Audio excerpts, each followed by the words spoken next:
have the character say, "If only I had anti-gravity." Ah! You know, it'd be even better if only I had antimatter. Hello, people. How you doing? Hey, everybody. We're I bet sorry. J.R. Handley has some antimatter. Yeah, no shit. Jerks. Jeez. Well, fuck you too. How's the audio, guys?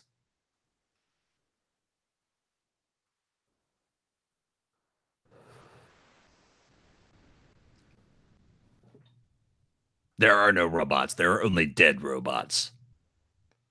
You know, they're opening this dead robot facility here in Houston.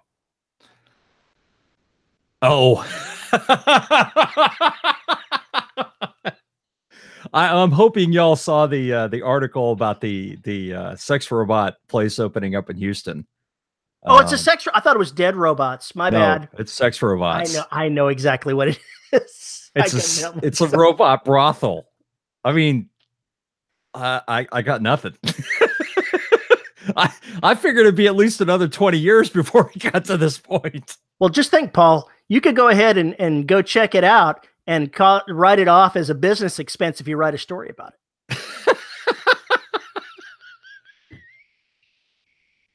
Yes, I'm sure the wife would totally understand. Hey, somebody on Facebook said that it's not infidelity if it vibrates. I'm just saying that's what somebody on Facebook said. Oh my God. That's just insane. That is just insane. Hipster trash vaping their Paul. Huh? All right, I think we're having a problem with there and there, but never mind that. Hey, after smoking for 31 years, fuck off. So there we go. That's all I can say to that. Is page semi-protected supercalifragilisticexpialidocious backwards? Gotcha. Okay. I wonder why I didn't pick that up. Nice job. Thank you. You guys have been killing me. So we are live and you all are here. Therefore, perhaps you should actually say something or tell us exactly, ask us questions and crap like that. Since we're here. Look, what? I don't know, man. I see the comments. I'm just like, what in the hell are they babbling about? Do I love the German? Man, you know what I'd love? If y'all learned how to spell or got better autocorrect. I don't know. Of course he loves German. That's why he listens to Rammstein. It's a flufferwaffen. A fluffwaffen. I don't know about those particular groups. I'm not familiar with them. There's a meme out there. It's just like, this is a Waffenflabber. It flabs Waffen. It's like, what the hell? It's just silly. So what are you up to, Paul? What have you been doing?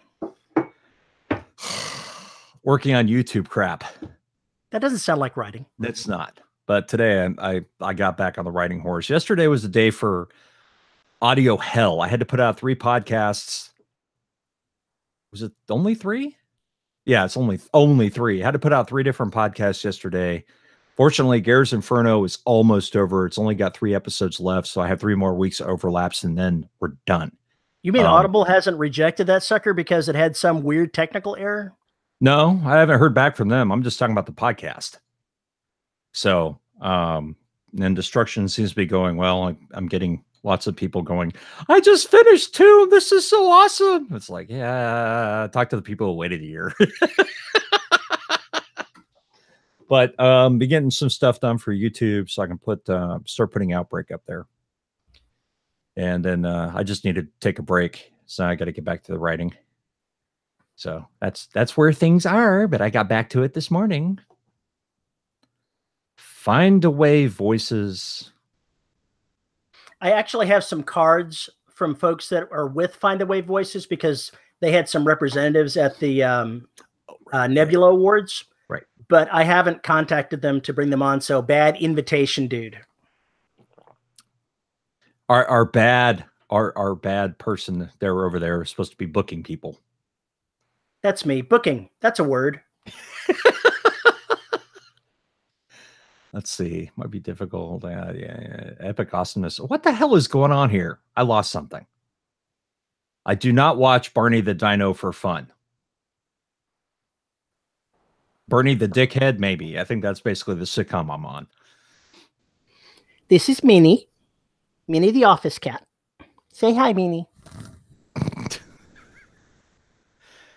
Do I have any thoughts on that audio venue? JR, I lost the freaking thread here. Are you talking about Find a Way? Find a Way Voices? Because I haven't looked at it as a venue yet. What are some things I like to keep close at hand? What are some things you like to keep close at hand apart from cats? That's easy. Yeah, see, I said apart from cats. This is what I keep close at hand for my writing. Oh my God. Sleepy cats. Other than that, let's see. Coffee, computer, and a mini. A mini. That's all I need. What do I keep close at hand? Coffee cup, vape, mixing board, which doesn't make a whole lot of sense, and headphones. And that's pretty much about it. That's all I got on here that's of use. Nothing else. Well, you can't see it, but I've got an Amazon Echo that's actually holding up my camera here so that I can get it at the right height so it doesn't look like I'm staring down. And it plays music for me as I'm writing. Oh, God. That's just frightening. Lately, I've been grabbing my iPad Pro and going to the Pyongyang chair in my room, in my study, which is just a kind of a lounge chair thing. I just write with my iPad Pro on my knees and with headphones on, and it's very, very nice. I just keep moving between there and my desk. Did you call that a Pyongyang? Pyongyang. I don't know what it means, and it's IKEA. I was going to say, look for Kim Jong-un. He's got to be there somewhere. That's Pyongyang. I don't know how the damn Swedes pronounce the freaking thing. It's IKEA. You might summon demons if you try to pronounce stuff IKEA. IKEA. Yeah, I saw that. Oh, no. Tips on getting out of a writing slump. Write the next sentence. That's always going to be Terry's response to anything. It's a pretty good response. I think I'm about to give you the worst advice ever. Oh, shit. Here we go. The absolute worst advice ever. Does it involve alcohol and hold my beer? No, it used to. What it amounts to now is write something else. Drop that work in progress, start another story, or pick one up from the dead letter file and spend some time tinkering with it. Spend some time just investigating that character because you left it off somewhere, so go back and write it. Don't have a work in progress? Create a work in progress. And even if it's just something stupid as that drunk person walking down the street, you'll be in good shape. Paul, how many works in progress do you have? Shut up. Well, there's how many are actually in progress and how many are on the drawing board. And two different things. Yeah, so some of them have just been outlined a little bit. Others I've kind of nibbled at. And then there's other ones like Signal Decay where it's already at 30,000 words. So that's barely a short story. Oh, shut up. Shut up. JR says he has 9. Bad advice would be listen to Terry. I can endorse that opinion. I think I need to go ahead and copy that with attribution and stick it in the front of my books.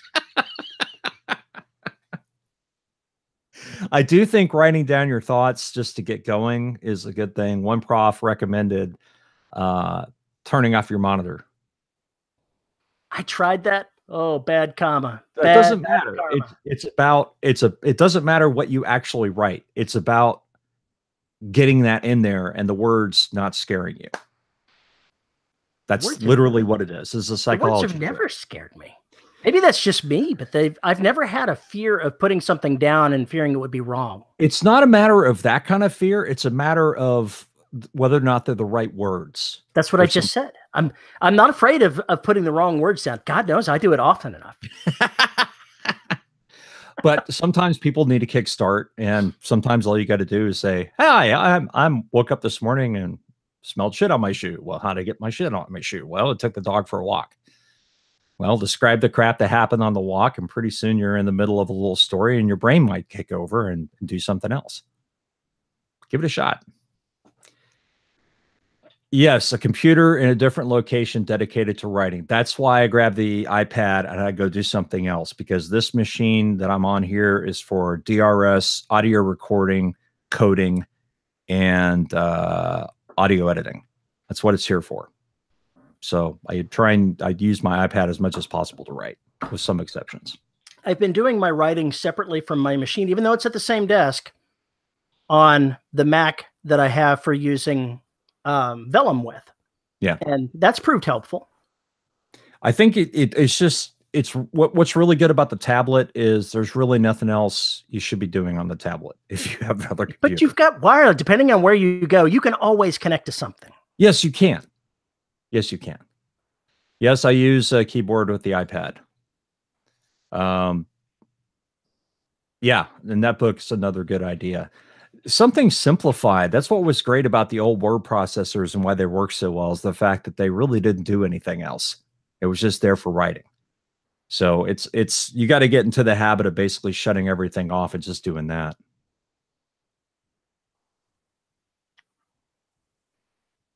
One of the things that I found that I can do that helps me is blanking out the screen. Yeah, that's what I was saying. Oh, no. You're talking about putting it in composition mode. No, I'm talking about either using Scrivener where it's blacked out everything but what you're writing. That's what I'm saying. Or on the Mac, if you're in Word there, you can hit the focus button and it blacks out everything else. Yeah. Yeah, that's what I do as much as possible too. Something like that actually does help a little bit in making me more productive. But then I have the iTunes visualizer in the corner doing its little space goofy stuff with shapes and things like that. And with the lights off, it just kind of scatters colors around. And if I'm ever stuck for a thought, I just kind of look over there, and sometimes that'll kick something loose. I haven't got the least idea what you're talking about. iTunes has a visualizer where it will change the graphics depending on what the music is doing. Knowing what you listen to, it's all going to be spikes and machine guns. No, it's not like that at all. The visualizers are cool, so you should try them. You should try them. Maybe I'll send you a link, but it actually is good for changing out the brain. Let's see what else we got. Another thing that I've found that I can do is if I'm slowing down a little bit, I'll take a little short break, walk off, do something else, walk around a little bit, let my brain reset itself. And when I come back to sit down, I start writing again. And another way of forcing the words out that I found that I've been trying is when I sit down to start writing, I'll tell Alexa to go ahead and start a 30-minute timer and start writing. And I'm not going to stop writing until the timer goes off. I start writing, and then the dog comes. After 45 minutes to an hour, the dog comes by and lets me know it's time to get up. I don't know why. I have no idea why she does that, but she does. Chris Winder says the first mechanical keyboard, extra clicky noises. I've got the extra clicky noises going. I don't know how you guys aren't dying from carpal tunnel. Those things were bad news, man. I loves them. Oh, God. I loved the way they sounded. I loved the key action, but, man, they were tough on my hands. They're tough on my fingers. But I love mechanical keyboards, but, yes, they're hard to type on for me now. That's more like you. That's a you problem. Yes, it is a me problem, but everything that's something you do is a me problem for somebody else. True enough. So there. Let's see what else. Yeah, 15-minute increments. Yeah, that's why Roche had so much success with Write or Die, I think, was because he was doing it in short bursts. So that works. I tried 15 minutes, but I found that doing 30 minutes gets a little bit more out of me. And it's about the time that I'm getting tired of sitting there and I want to get up and I want to do something else anyway. It's the start stops. I mean, sometimes when you're done with a scene, you're like, I know what I need to do in the next scene, but I have to rest for a minute. It's a little bit for me. A regular scene will take me about 45 minutes to write. So half an hour doesn't quite fit into that. But by 45 minutes, I've overstayed my time in the chair. I need to get up a little bit.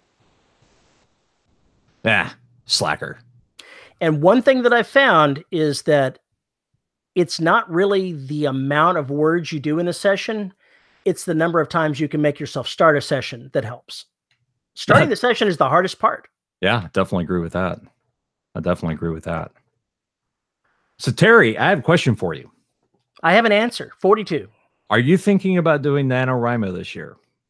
I think about doing NaNoWriMo every month. Oh, you mean not just write 50,000 words? You mean write an entire novel? Yes. No, I'm not going to. I'm flirting with it. I've seen you flirt. It's not pretty. I really am flirting with it. I've never seen you flirt with anybody because, well, that's not how you roll. But it sounded good. It sounded good, yeah. Uh-huh. I'm thinking about doing it, but it'll just depend on where I'm at with the other stuff that I have. So it may be good if I can get the evolution done this month, and all I've got to do is edits. Then it may make sense for me to just like take a month and go do something stupid. So we'll see. I want you to spend the entire month in November writing another street story. No. No. Veronica had a really good suggestion about that. She sent me a note and she was like, well, why don't you do it with robots? She's like, that's obvious in your wheelhouse. Obviously in your wheelhouse, you could basically pick it up and move it over there with some of these things. And I was like, That's pretty cool. You can make AUV5 a drug lord. Oh my God, no. AV5 would look like Oscar.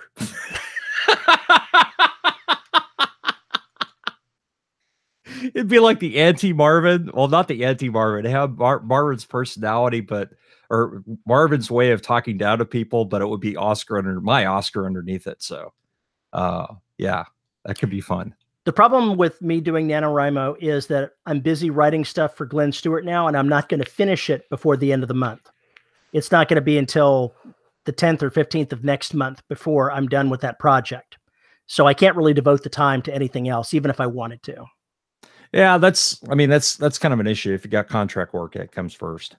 And of course, all this will depend on whether or not my day job explodes, because depending on what happens next week, it may get kind of crazy. So we'll see.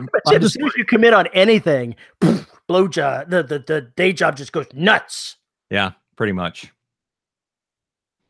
It's like the moment I start talking about doing something, I should just forget about it. But yeah, I've got some projects in mind that I just kind of want to get done and get them done.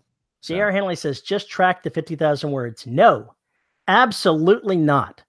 I had to stop counting how many words a day I was doing because it was impacting my productivity. I've discovered, and I let myself fall for it early this year because Paul said we should keep track of words, that if I try to keep track of words, I find reasons not to write. And that is not helpful to me. I just need to sit down and write however many words it is, and I'm more productive than if I try to keep track of how much I'm writing. I basically, at this point, I keep track how much I've written that day. I don't put it in context of anything else. And like once a week, I'll go and see what the total word count is for the story and how much I've moved it. So that's a habit I really should get away from, because it does lead to that problem of, hey, we're already this far into it. What's going on with you? So sometimes you just got to write the story that's there and not worry about that. And sometimes the word count makes that happen. I see that Sue Bayman has joined us, and her timing is perfect because she didn't see how many other projects you just committed yourself to right before she joined. Timing is perfect there for you. And Sue, this is for you. Oh, a basket of putties. Why am I getting texted by my parents in the afternoon? Oh my God. That's a terrible thing, being texted by your parents. Be glad they don't come by your door and knock. I know you're in there. Open the door. I try and keep that from happening. My right club? All right. See what you started. You drew attention, and now all hell's going to break loose. She's like, you're what? Oh boy. You're in trouble now, buddy. I have not committed to jack shit. I said I was flirting with the idea. You obviously haven't told her about all those other novel ideas that you have. Let's not go there. Let's not go there.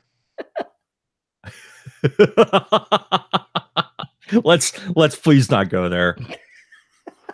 It's so fun getting you on the spot, though. I know. That's because you're a dick.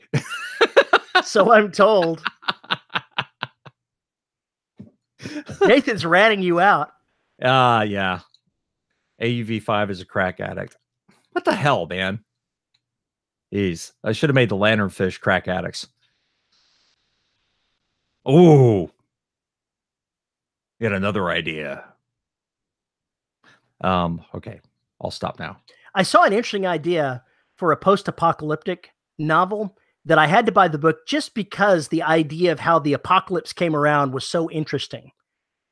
The medical technology had advanced to the point to where the wealthy could afford to have nanomachines put into their bodies and, correct the various healing issues that need to be taking place. And at some point along the way, it decided that aging was something that had to be combated and started killing off the richest people in society. And so they had to set off an EMP to stop them from spreading. And that was the cause of the apocalypse. I'm like, okay, that's actually a very interesting way to get there. That's bizarre. That is totally bizarre. Wow. Excuse me. You ever do that? You ever go out and you buy a book just because you look at the premise of it and you go, that's unique. That sounds interesting. Maybe one day in about 6 years, I'll have time to read it. Oh, God. I haven't, I used to do that in bookstores, but now the bookstores are gone. I don't go there very often. So, yeah. Yes, they found not only fish in Lake Michigan, but also salmon and trout all over the United States with oxy in them in the rivers. And after what happened in South Carolina, North Carolina, there's no freaking telling how badly damaged that ecosystem is going to be. So it's only going to get better. Anyway, all that's beside the point. What else you people got? We still have to do a brainstorming episode. I've been slacking. We do. What's the next general topic for brainstorming? We want to do a fantasy novel. I thought we did a fantasy novel already, didn't we? No, we had somebody fantasy on. We had a fantasy writer on, but we have not done a fantasy. Right, Michael Sullivan came on. Yeah, Michael Sullivan. Yeah, we haven't done a fantasy brainstorm yet. My brain is obviously on vacation today. Well, weirdly enough, I'm involved in setting up a story bundle for fantasy for the Science Fiction and Fantasy Writers of America. So I've been reading the starts of fantasy novels, and it's brought an interesting problem to mind. It's not a problem per se. It's when you say fantasy, what exactly do you mean? Yeah, here we go again. High fantasy? Is it urban fantasy? Is it some other kind of fantasy? The number of different types of submissions we had trying to get a cohesive sort of thing together with that, you're like, you have to. I mean, you'd almost have to narrow it down by subgenre. We didn't want to go that far. I understand that. We didn't want to narrow it down that far. So it made for a dance of trying to get titles that at least had a passing connection to the genre that they were in. As Michael Sullivan said, everything is fantasy. I do indeed believe that is true. And true, bite me. What did he say? No romance, please. Okay, why are you hating your genre right now? I'm interested in this.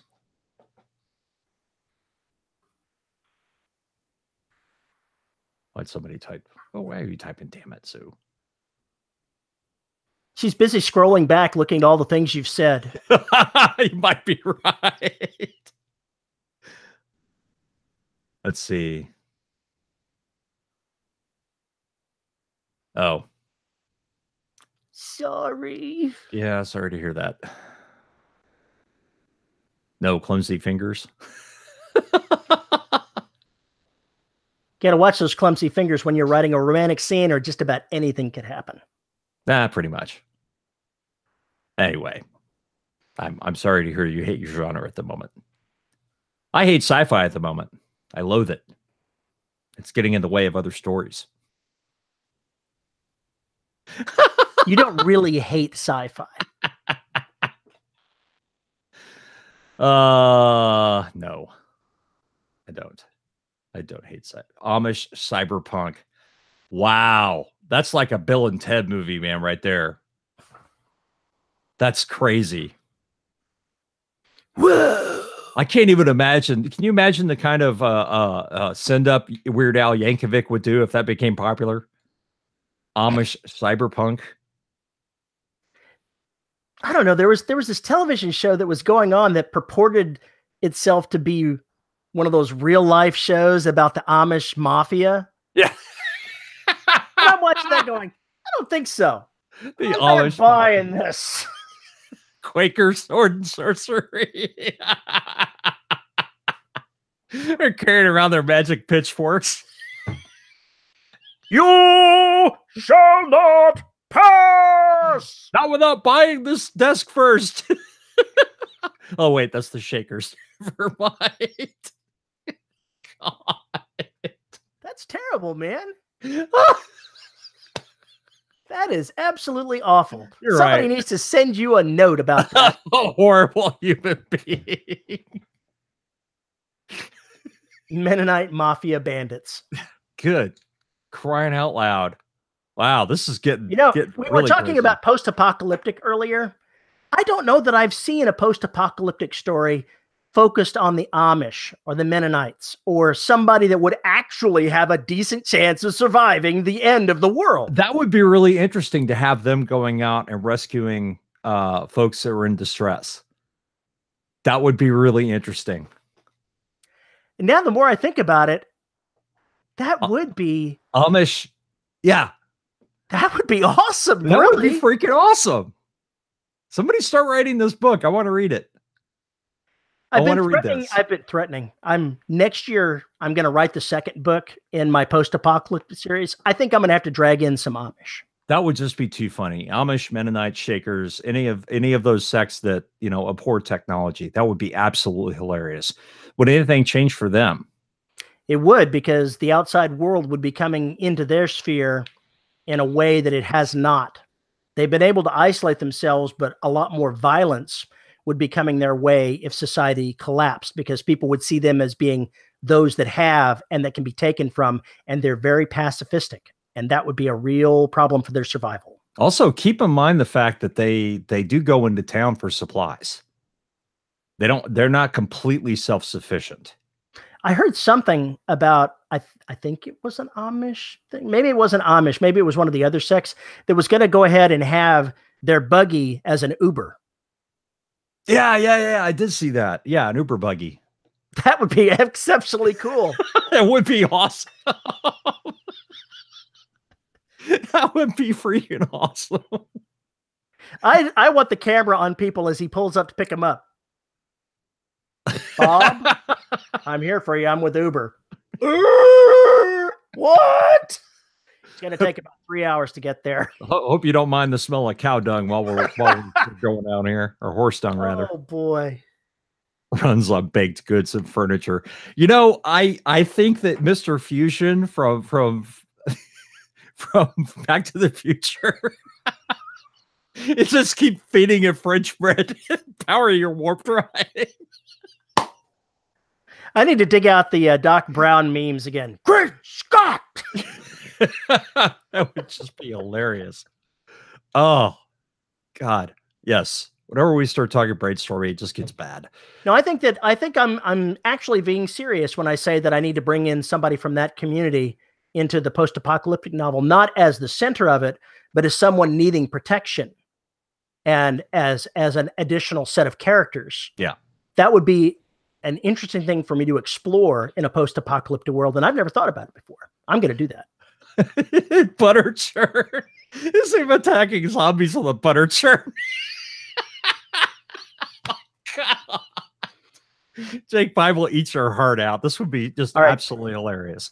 Everybody that's made smart-ass comments about this, I want to see short story ideas. Let's see some blurbs about these, all right? I want to see book pitches. I want to see some pitches. I want to see pitches. Maybe that's what we need to have. Maybe we need to go ahead and start a thread that says we're going to have a pitch contest where you make the pitch about whether or not we're going to brainstorm with you. Oh, that's interesting. Huh. Mm-hmm. Mm-hmm. We want to brainstorm. Convince us. Convince us your story. Convince us you're worth our time.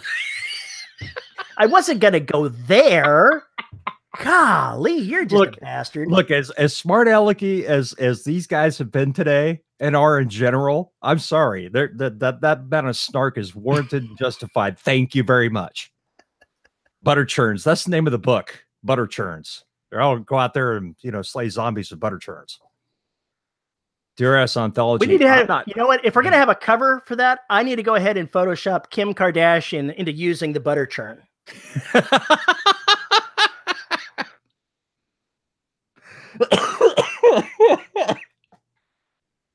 Oh God, all the horrible things that entered my head after that. I know. I don't have to say anything nasty. You'll do it for me. I was just thinking she's without makeup. She's all looking ragged as hell. Hasn't shaved her legs in 3 weeks. They're like, she looks like a forest. I don't know anything about that. Yeah, I don't know anything about that. I that would be a Kardashian in hell.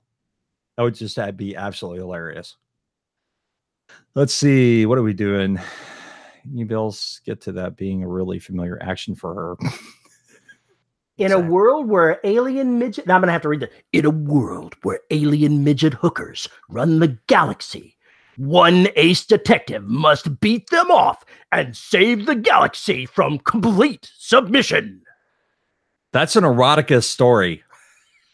That's exactly what that is, the way you described that. That's what that is. Go write that. The Billis Reed will tell you where to send it. Churn thy butter. As the butter churns. Oh, I love this. We are definitely going off the rails here.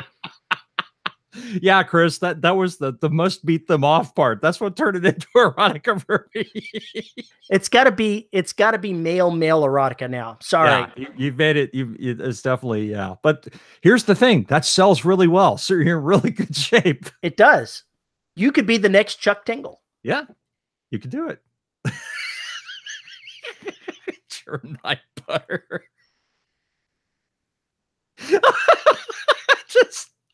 That screams for an erotica short story. It really does. It really does.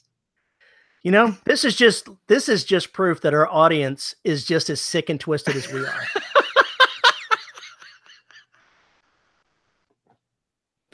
Oh, Amish apocalypse quick burn patient. Did you see the Mennonite gangs? Oh, this is horrible. This is horrible. You better back down, Jedediah, or I'm going to trim that beard for you.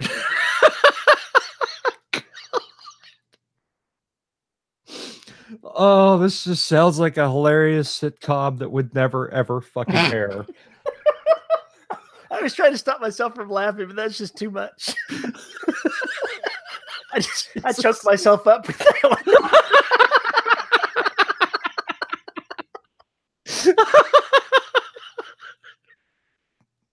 Okay, all right. We need to move on for this. We definitely need to move on from this. I have 10 different films running through my head now, and all of them are completely sick and wrong and twisted. Thanks for that. And by the way, you broke Terry.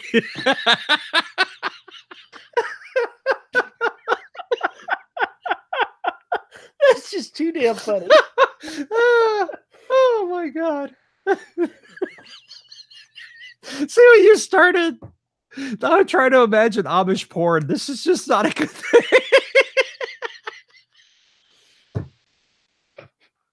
Oh God, please shoot me. Okay, all right. We're done with that. We're done. We've doubtless pissed off somebody. All right.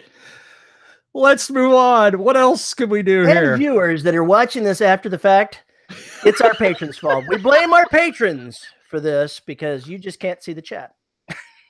Oh, wow. Yeah, actually, they can. Okay, this is probably a good thing. The chat is recorded for posterity. Wow. Or to be used against you at a later time. The sheep are scared. Holy. All right. Life in the Mixon house was never the same again. Amish robotic brothel. All right. We're pulling the plug on this. Stop. Move on. Subject change.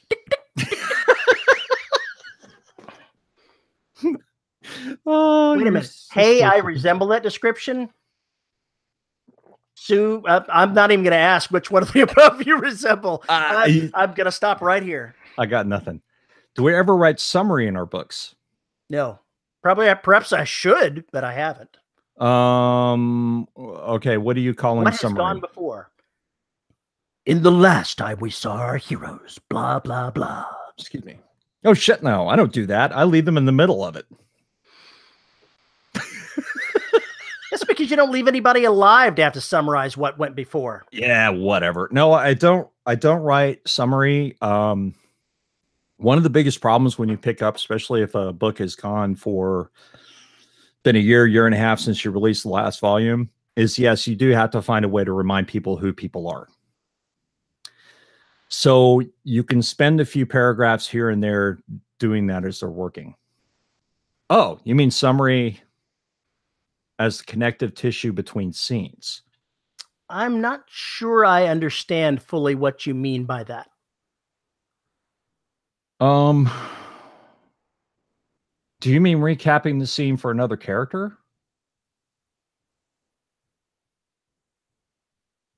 This delay kills me. It really does.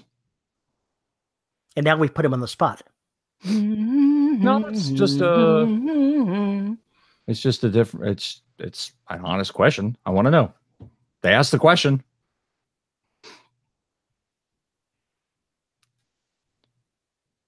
It sounds like an interlude. Not necessarily for beginning as I see it. It's a brief explanation of what people did in a time skip within a book. Yeah, I just skipped the time.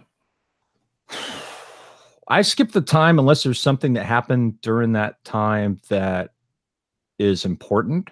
But usually it's like when they discover a piece of information that the audience already has, readers already have. I don't want to show them going from point A to point C, or summarize them getting from point A to point C if nothing happened. Sometimes if something that is relevant but not important enough to actually have the point of view character see it happen, I will make sure that at some point later that information comes to light. Oh, while we were here, we stopped at the store and picked up this thing that's going to be important later. Yeah. Time to go to the store. All right, fine. Came back with, 15 pieces of lumber, a nail gun, or whatever else. You don't have to detail them going through the store and everything else. You have to detail this information if it's relevant to something that's coming. So if you're going to just go by the store and do these other things, you say, I ran a few errands on the way home, and then you skip to whatever you're going to do.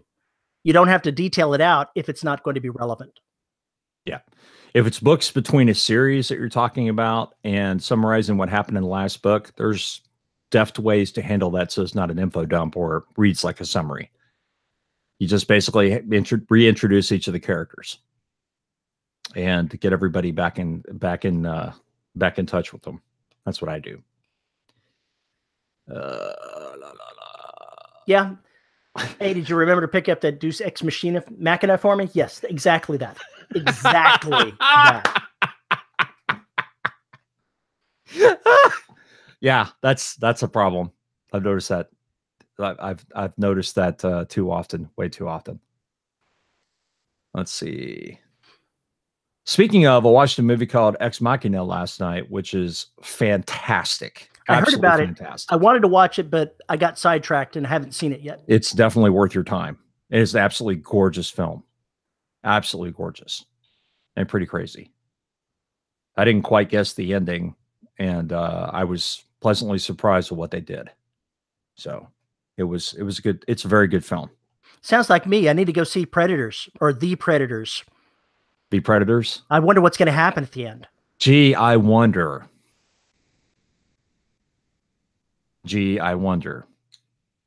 Because sometimes it's not what happens at the end. It's the journey to get there. Sometimes you know exactly what's going to happen, but you just can't stop yourself from watching as it plays out. Yeah, watching as it completely descends into madness. Yeah. All right, Chris, thanks for joining us. They all die. Yeah, it's similar. I haven't seen Westworld yet. I haven't seen it. They use Rex Machina. Oh, crying out loud. Yeah. If you're viewing this afterwards, make sure you're looking at the chat because wow. Just wow. Anyway, I thought it was very, very good study of SI and sentient intelligence in a kind of a different mode. There's some plot holes, but if you just turn off brain and enjoy it, it's a lot of fun. A lot of things are more interesting if you turn off brain and just watch. Yeah, you just kind of have. This is a problem with hard sci-fi. Some authors, I think, try and make it too realistic without basically covering up some of the blind spots. Because sometimes you have to. If you're going to tell a story a certain way, you have to account for those little things. And yes, sometimes it's hand wavy them because it just doesn't freaking matter. You just move on from it. I've learned over the years that if I'm going to sit down and watch a movie, that it's the best thing to do is to just ignore the rest of the world outside of it and take it as a whole inside of itself and enjoy it for what it is. Don't try to make it into something it's not. Don't wish it was something different. Try to enjoy what they've presented.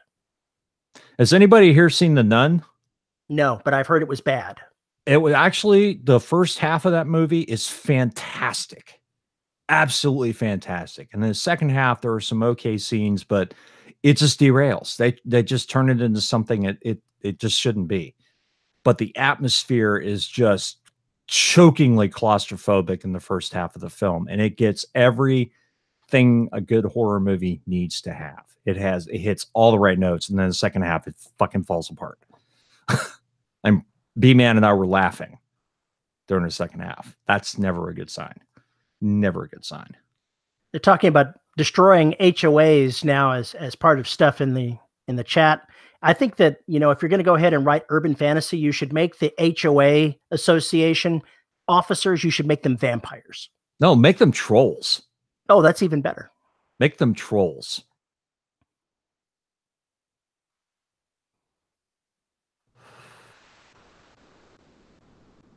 Okay, so how do you manage stress, frustration when your publisher hits delays and hitting publish? Like I said, it's a good business decision, but I want to get it out into the world. I got to work on something else. It's never about what you're publishing. It's about what you're writing. If you focus on the end product, you will go crazy. You've got to focus on what you can control, which is creation. That's the hardest part when I finish a book, is when we're prepping it, because I cannot freaking step away. It's very hard sometimes to step away from that and go back and look at it again and keep just, going through it. Mainly looking for continuity things and occasionally finding them. But, I just get so concerned about making it as perfect as I can before it goes out the door that I have a really difficult time focusing on the next project until it's done and out in the world. I'm trying to get better about that, though. If you can break that habit early, it's a good thing.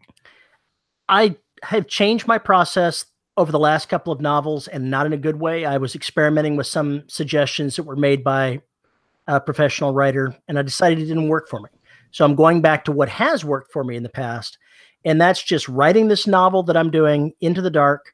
And when I'm finished with it, go back to the beginning, read through it again, go ahead and update things that, oh, I'm doing this later on. I need to add a little bit of foreknowledge here.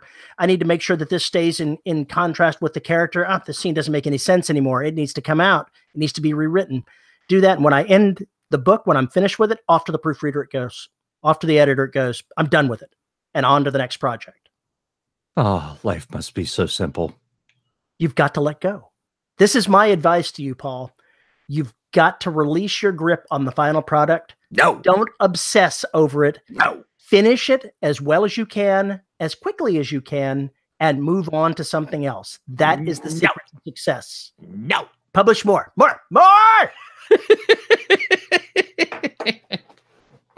Oh, God. It's pretty sad that half of this show is you yelling at me about something you think I should be doing that I'm not. Yes, but I want you to look back at the track record and how many times have I convinced you to change?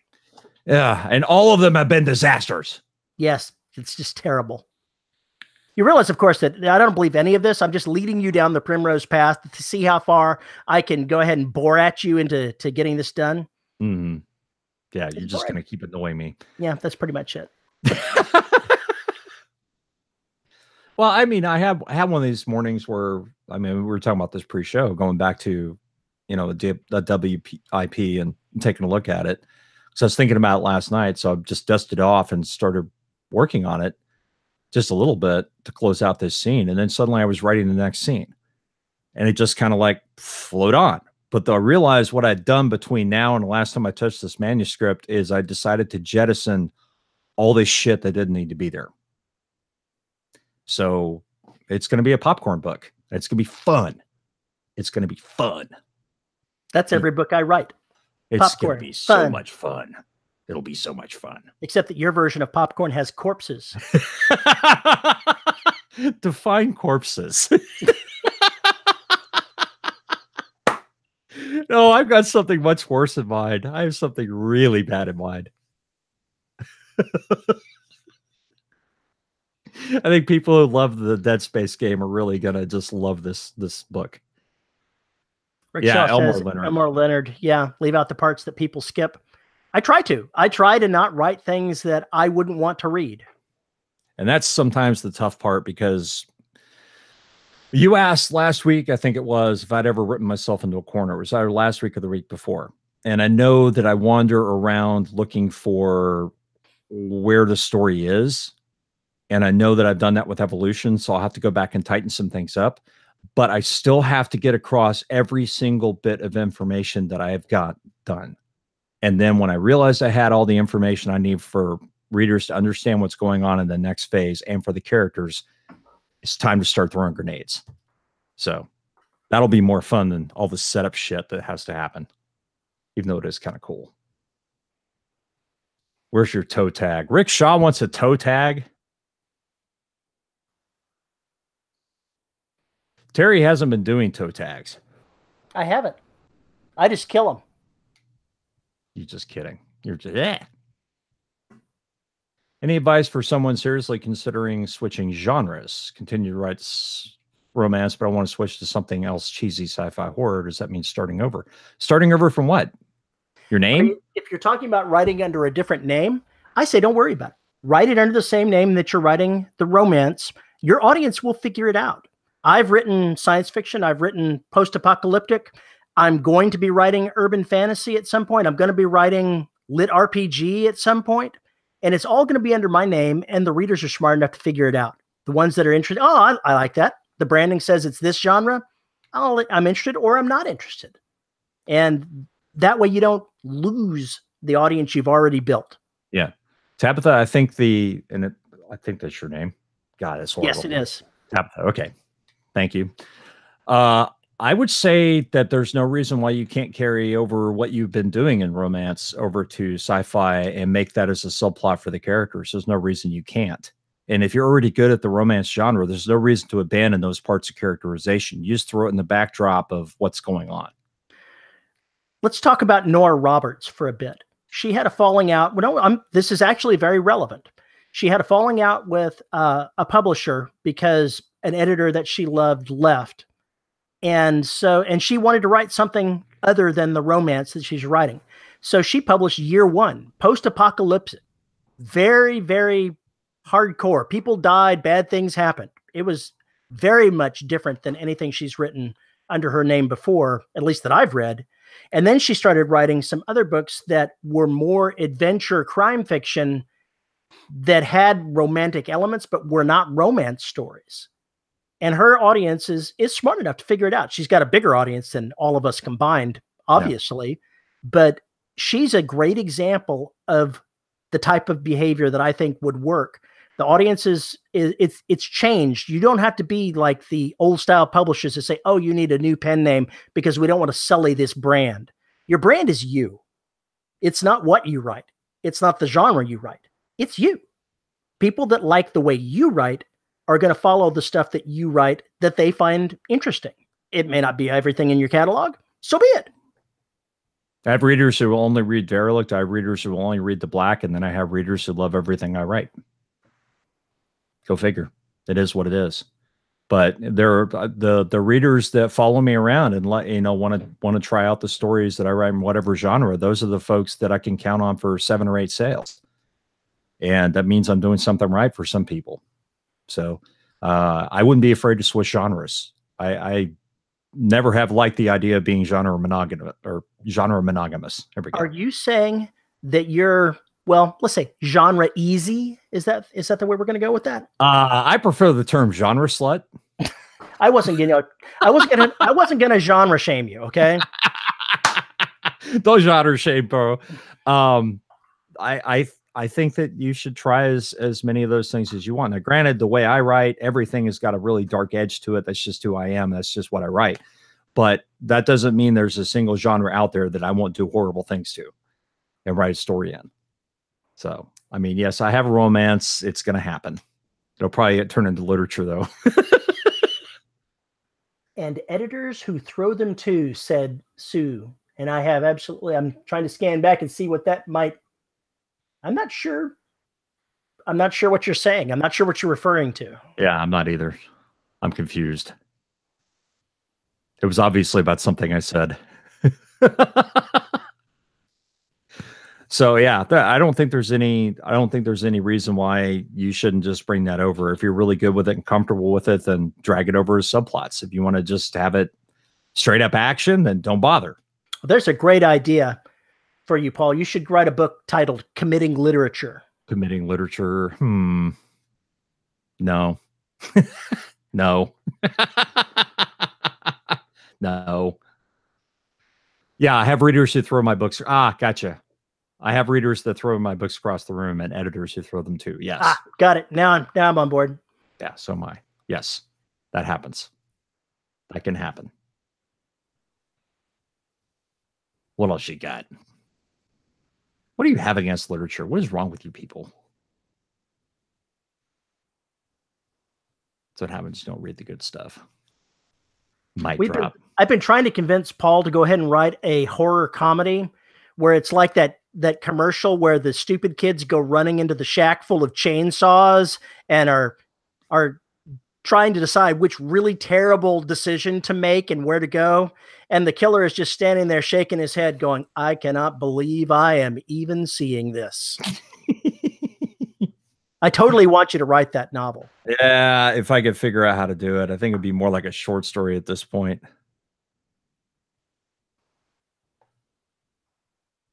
Read me stuff.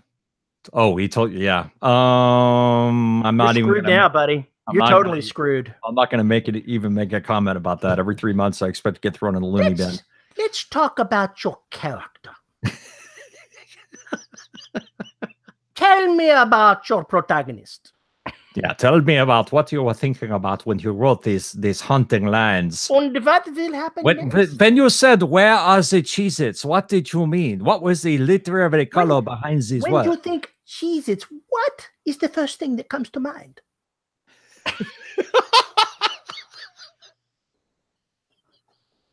Oh, yeah. I wish I had time to make graphics and everything else to go along with the crazy shit that we say. I wish I had time and talent to do that because that'd be hilarious. Yeah, you seem to enjoy torturing your characters a little too much. Tell me, does beheading people excite you? And what is it with eyes? What is it with eyes and darkness with you? Yep, Freud is spinning in his grave like a high-speed lathe. I like that. I like that description. I've heard that one before. Various people spinning in their graves like high-speed lathes. I like that. I like that a lot. That's why I'm having fun with this little thing that I wrote the other day because it's got that kind of sarcastic tone to it. Uses stuff like that. So it'd be just kind of fun. Just kind of fun. I need some fun in my life. If you say yes.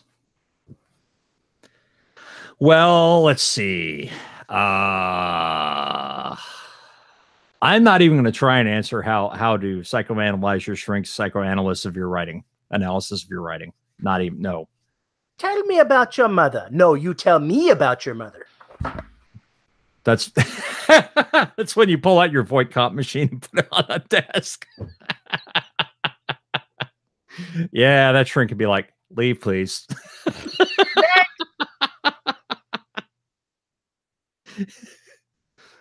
Let's pull out a, just a box, just a regular old box with void comp written on it. That'd be awesome. Choose your own adventure books. I've been asked about that before.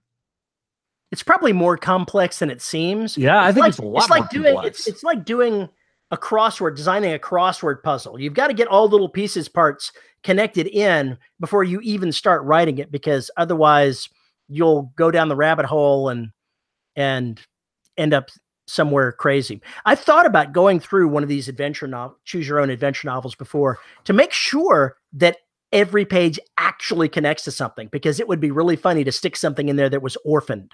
Yeah. That had nothing to do with anything, and no one would ever see it. If you play, excuse me, if you play video games, if you haven't, check out Detroit Become Human, because basically that has a choose your own adventure kind of thing based on the decisions you make. It changes the characters and it changes what they do. And there's quote unquote good endings, quote unquote bad endings, whatever, but it all depends on how you do it. But the bottom line is it acts like a choose your own adventure in a lot of ways.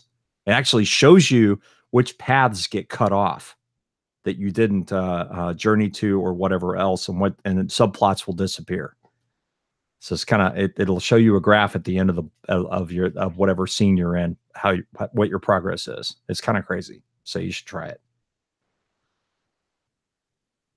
Oh, Jake, yeah, asked if his FB group wanted to write an adventure, choose your own adventure. Yeah, that'd be fun. That would be very interesting. Ugh, I don't know. That's something you would do, Terry? I don't think so. That's too different from what I enjoy. I'm not sure that I would get a kick out of it. It seems to me like you'd almost be writing like 10 or 12 different short stories, all with the same character, all starting in the same place. And then depending on how many ways you have to go through it, wow, that just, I don't even. You'd almost have to buy one of those books and then go through it and write out how it plots out and the decision trees that are possible going through it. Yeah. Just to even get an idea of what a choose your own adventure book might look like. Because I find just the concept of writing one with a big decision tree to be intimidating. I do too. That's just kind of crazy. All right, JR, thanks for hanging out with us.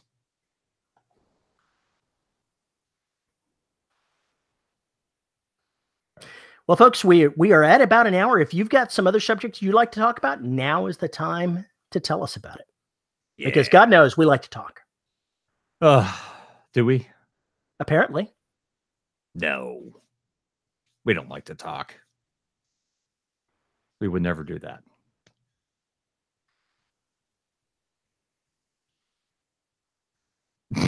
Like that ever stops us. His presence stops us. We don't wait for him to leave to say bad things about him. Come on.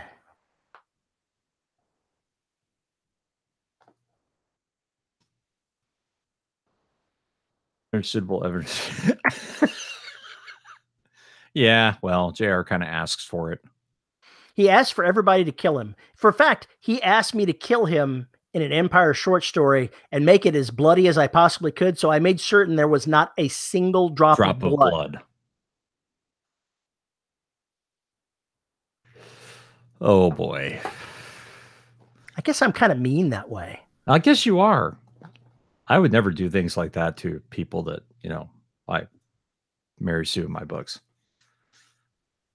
Can you Mary Sue other people? I thought Mary Suing was like you're putting yourself in the novel. Yeah. I'm not sure you can Mary Sue someone else. Fine. The cameos. I volunteer as tribute. You volunteer to the bad guy for the next short story. Mm-hmm. Well, let's see. I've already turned in the next short story the next story that has anything Empire related. And it was a challenge to write. I'm going to tell you guys about the short story that I submitted to somebody else's anthology. And the way this anthology is working is it brings a bunch of people together from different universes, and they have to tell tall tales. So I had to bring Princess Kelsey in and tell a tall tale.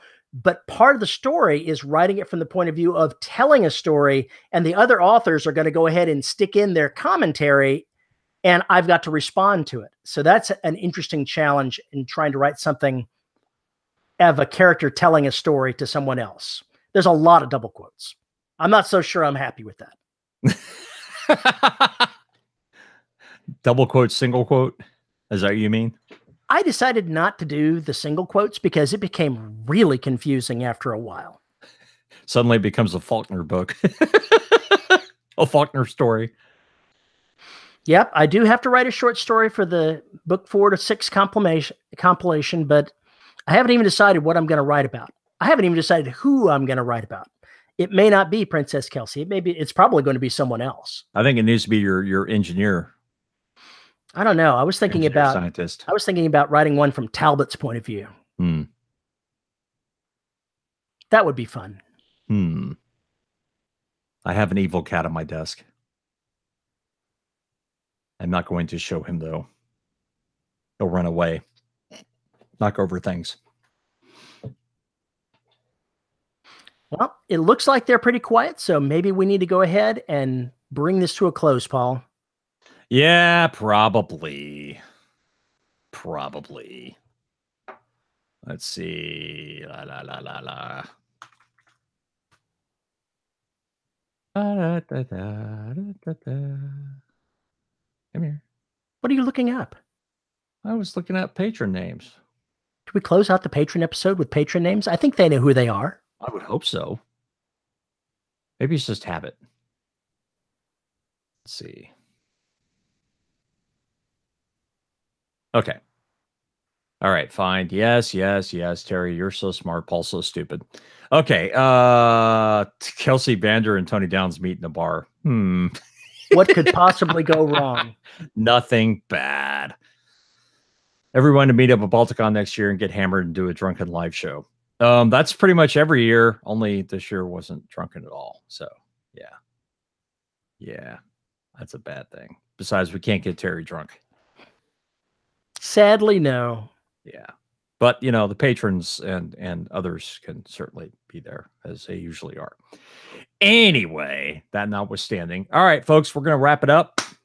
Thank you very much for joining us, and thank you as always for your patronage and support. And we will talk to you again Wednesday. I'd say don't get into trouble, but that seems like a forlorn hope. It seems like a foregone conclusion that is impossible. Just saying. So just have fun. How about that? Yeah, that'll work. Go write something. Yeah, go write some stories. Go write some Amish porn.